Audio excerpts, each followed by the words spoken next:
This is our typical football formation. We have a center, two guards, two offensive tackles, and then we usually have at least one tight end. Here's a tight end here, here's a tight end here. Behind the center is the quarterback. We call him number one, a fullback that we call number two, and a halfback we call number three. We may or may not have more than one wide receiver, but notice that if we do have wide receivers, they are ordered in X, Y, Z, and then our backfield is ordered in 1, 2, 3.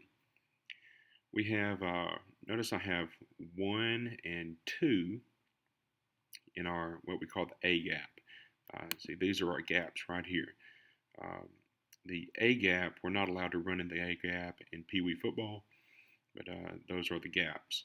And there's B gaps on each side, and then there are C gaps on each side. If we're going to run the ball left, we're not going to run to the one side.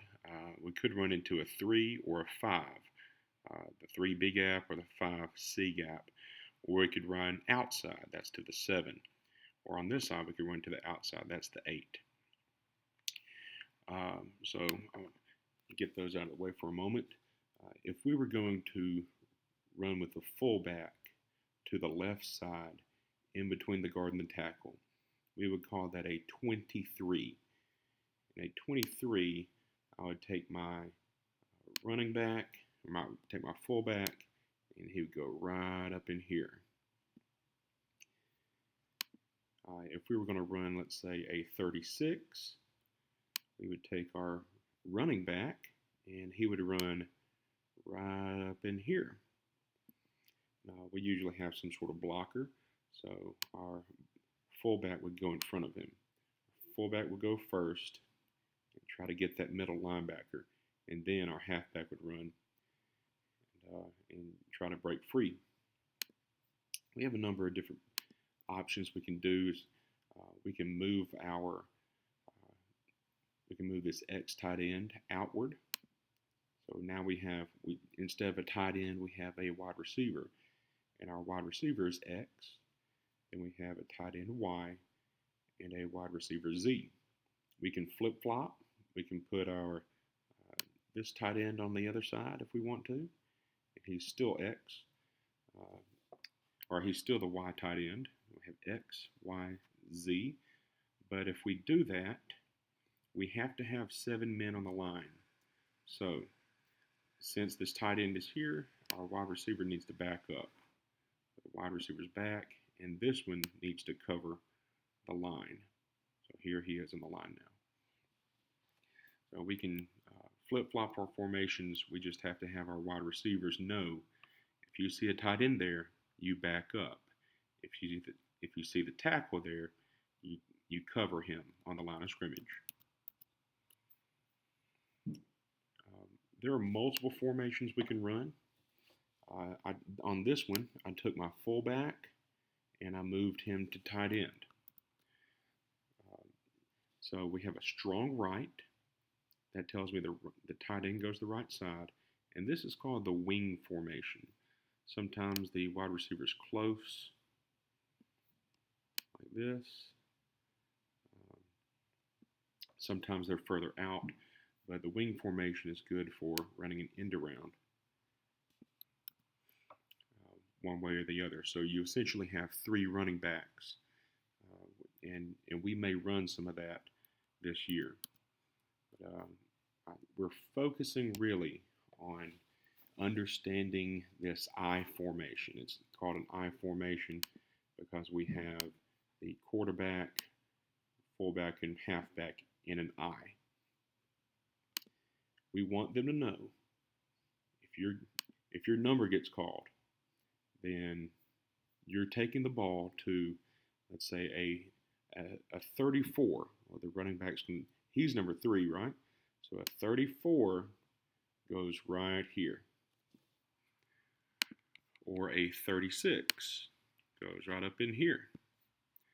Or a 38 goes out here. We could say 33. 33 goes up in this gap. We could say 35 up in that one, or we could say a 37, maybe toss play and go outside. If we did it with a 25, then our 2 would go up into the 5 hole. A 24, the 2 would go up in the 4 hole.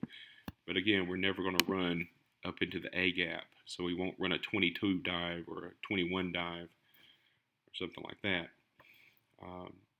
You are allowed to have the quarterback run the ball, so we can have an 18. Let's say maybe we fake. We'll fake like we're doing a 34. So the fullback goes in the 4 hole, the running back, the halfback goes in there too, but we actually give the ball, or the quarterback keeps the ball.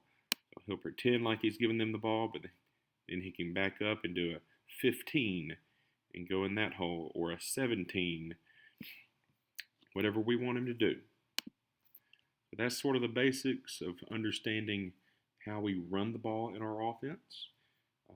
On the defensive side of the ball, we have a defensive tackle. We got 2 of those. So we have this is our defensive line. These 4 guys right here, that's our defensive line. So that's a 4-man front. We also have linebackers, outside linebacker, middle linebacker, and outside linebacker. So now I know that I have 8 men in what's called the box. We have 4 defensive linemen in green.